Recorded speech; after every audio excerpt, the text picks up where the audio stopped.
We learn ইনভেস্টিংয়ে আপনাদের স্বাগতম।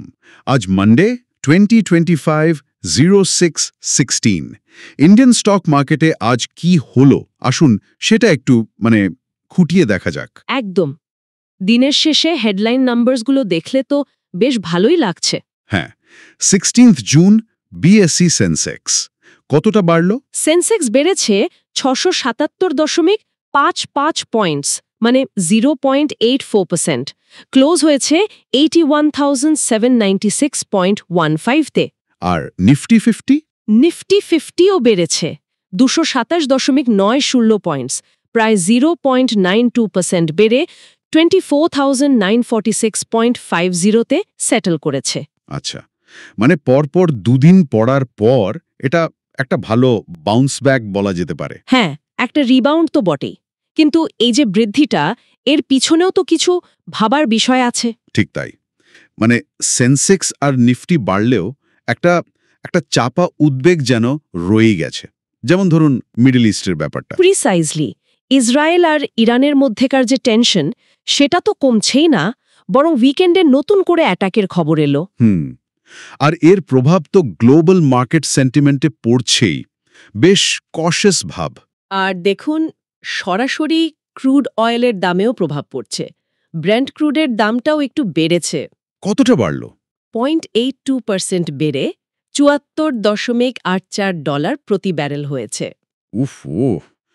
India তো বেশিরভাগ তেল ইম্পোর্ট করে, এটা তো ইনফ্লেশনের চিন্তা বাড়াবে। আর অয়েল মার্কেটিং কোম্পানিজ ওএমসিস, তাদের উপর চাপ আসবে তো। একদম, তাদের আর্নিংসের উপর চাপ তো আসবেই। এই জিওপলিটিক্যাল টেনশন আর তেলের দাম বৃদ্ধি, এই দুটো মিলিয়েই বাজারের উপর একটা অস্বস্তি তৈরি করে রেখেছে। সেজন্যই কি দেখছি যে বাজার বাড়লেও সেন্সেক্স নিফটি বাড়লেও সব সেক্টর সমানভাবে এগোচ্ছে না। ঠিক ধরেছেন, বাজারের বৃদ্ধিটা কিন্তু বেশ সিলেক্টিভ। যেমন দেখুন, স্মল ক্যাপ আর মিড ক্যাপ ইন্ডিসিস। হ্যাঁ, ওগুলো তো পড়েছে আজ, তাই না? হ্যাঁ, স্মল ক্যাপ প্রায় 0.7% আর মিড ক্যাপ প্রায় 0.5% পড়েছে। বাজারের ব্রেথটা যাকে বলে সেটা কিন্তু খুব একটা স্ট্রং নয়। ব্যাংক নিফটিটা তো পড়ল মনে হলো। হ্যাঁ, ব্যাংক নিফটি ইন্ডেক্সটাও পড়েছে 0.23% কমে 55,401.20-তে। বিশেষ করে পিএসইউ ব্যাংকসগুলো প্রেসারে ছিল। যেমন ধরুন, ক্যানারা ব্যাংক প্রায় 1.74% পড়েছে, পিএনবিও পড়েছে 1.58%। কিন্তু বড় প্রাইভেট ব্যাংকগুলো, এইচডিএফসি, কোটাক, সেগুলোতে সামান্য বৃদ্ধি দেখা গেছে। এইচডিএফসি ব্যাংক 0.38% আর কোটাক মাহিন্দ্রা ব্যাংক 0.21% বেড়েছে। তবে দিনের টপ গেনার্স ছিল BEL, HDFC life, SBI life, UltraTech cement, Tech Mahindra. এদের বৃদ্ধিটা বেশ ভালো, 2%-এর উপরে। আচ্ছা, আর টপ লুজার্স? টাটা মোটরসের নামটা দেখলাম বেশ খানিকটা পড়েছে। হ্যাঁ, টাটা মোটরস পড়েছে প্রায় 3.76%। সম্ভবত ওদের যে লাক্সারি ইউনিট জিএলআর, তার একটা কশস আউটলুকের প্রভাব এটা। বুঝলাম। তো এই যে একটা অনিশ্চয়তা, জিওপলিটিক্যাল রিস্ক, তেলের দাম, এর মধ্যে সম্পাদক কাররা কি সেফ হেভেন খুঁজছে? গোল্ডের কি খবর? একদম ঠিক প্রশ্ন। এই অনিশ্চয়তার মধ্যেই কিন্তু গোল্ড নতুন রেকর্ড হাই ছুঁয়েছে। এমসিএক্সে পাবন 1,01,000 রুপিস প্রতি 10 গ্রামস। 1 লাখ পার? বাপরে! হ্যাঁ, জিওপলিটিক্যাল রিস্ক বাড়লে বা ইকোনমিক আনসার্টেনিটি থাকলে গোল্ডের চাহিদা তো বাড়েই। এটা সেই সেফ হেভেন আপিল আর কি। এই সোনামলির যেমন একটা দিক নির্দেশ করছে, তেমনি বাজারের ভেতরে কারা কিনছে কারা বেচছে, এফআইআই আর ডিআইআইদের অ্যাক্টিভিটি, সেটাও তো খুব ইম্পর্ট্যান্ট। উইলান ইনভেস্টিং তো সবসময় এই ডেটা ফলো করে। এফআইআইস কি করছে? ফরেন ইনস্টিটিউশনাল ইনভেস্টার্স এফআইআইস, তারা কিন্তু আজও নেট সেলার্স। আজও? সিলিং ট্রেন্ডটা চলছে? হ্যাঁ, 16 জুন তারা গ্রস পারচেজ করেছে 10,029.6 ক্রোর, কিন্তু গ্রস সেলস করেছে 12,569.1 ক্রোর। নেট সেলস দাঁড়াচ্ছে প্রায় 2,539.4 ক্রোর। 2,500 কোটি টাকার নেট সেলিং একদিনে। আর এটা কিন্তু শুধু আজকের নয়, গত 3টে সেশন ধরেই এফআইআইস বিক্রি করছে। শুধু জুন মাসটা যদি দেখেন, তাহলে নেট আউটফ্লো প্রায়, শুনলে অবাক হবেন, 54,020 ক্রোর। 54,000 কোটি শুধু জুন মাসে? এটা তো বেশ ভাবনার বিষয়। ফরেন ইনভেস্টর্সরা কি তাহলে আস্থা হারাচ্ছে? সেটা এখনই বলা কঠিন, তবে তারা যে বেশ কশাস সেটা স্পষ্ট।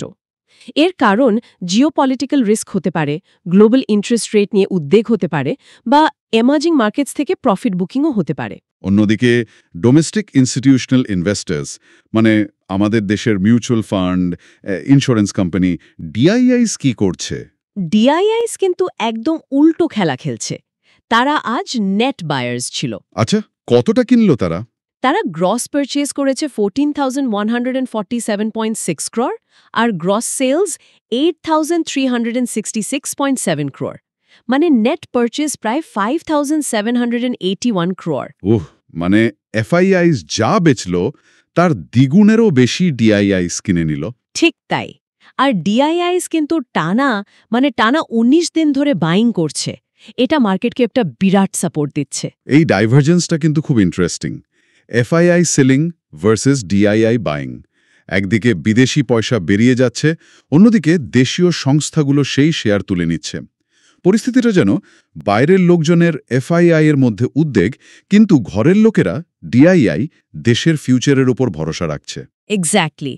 উইল লার্ন ইনভেস্টিং মনে করে এই দুটো বিপরীত স্রোতকেই একসঙ্গে বোঝাটা খুব জরুরি। হেডলাইন নাম্বারস দেখে খুশি হওয়ার পাশাপাশি এই আন্ডারলাইং ট্রেন্ডসগুলো ট্র্যাক করা দরকার।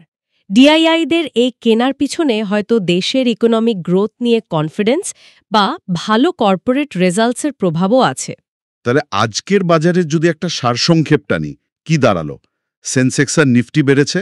হ্যাঁ, কিন্তু তলায় তলায় জিওপলিটিক্যাল টেনশন, তেলের দাম বৃদ্ধি আর বিশেষ করে এফআইআই সেলিংয়ের চাপ রয়ে গেছে।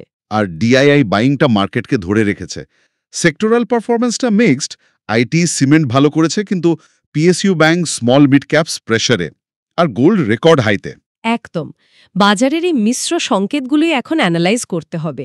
তো এই যে একটা টানাপোড়েন চলছে, একদিকে পজিটিভ ক্লোজিং, অন্যদিকে এফআইআই সেলিং আর গ্লোবাল রিস্ক, এখান থেকে একটা ইনভেস্টরের কি take away? What should they be thinking about? This brings us to the key question. ডিআইআইদের এই যে বাইং সাপোর্ট, এটা কি লম্বা সময় ধরে এফআইআইদের সেলিং প্রেশারকে সামলাতে পারবে? নাকি এই জিওপলিটিক্যাল টেনশন, তেলের দাম, এগুলো শেষ পর্যন্ত বাজারকে নিচের দিকে টেনে নামাবে ডিআইআইদের সাপোর্ট থাকা সত্ত্বেও? এটাই এখন লাখ টাকার প্রশ্ন। বলা খুব কঠিন। হয়তো দুটো শক্তিই কিছুদিন ধরে লড়াই করবে। তাহলে উইল অন ইনভেস্টিং এর পরামর্শ কি? নজর রাখতে হবে। অবশ্যই। FII DII flows, global developments, crude oil prices, এই সব কিছুর ওপর কড়া নজর রাখা ছাড়া উপায় নেই। পোর্টফোলিওকে সেই অনুযায়ী অ্যাডজাস্ট করার কথা ভাবতে হতে পারে। ডাইভার্সিফিকেশনটাও জরুরি। ঠিক। বাজারের প্রতিটা পদক্ষেপকেই এখন খুব মন দিয়ে দেখতে হবে। একদম। আজকের আলোচনার জন্য তাহলে এইটুকুই থাক। শোনার জন্য উইলার্ন ইনভেস্টিংয়ের পক্ষ থেকে আপনাদের অনেক ধন্যবাদ। মার্কেট সম্পর্কে আপডেটেড থাকতে এবং এই রকম আরও গভীর বিশ্লেষণ পেতে আমাদের সঙ্গে থাকুন। নমস্কার।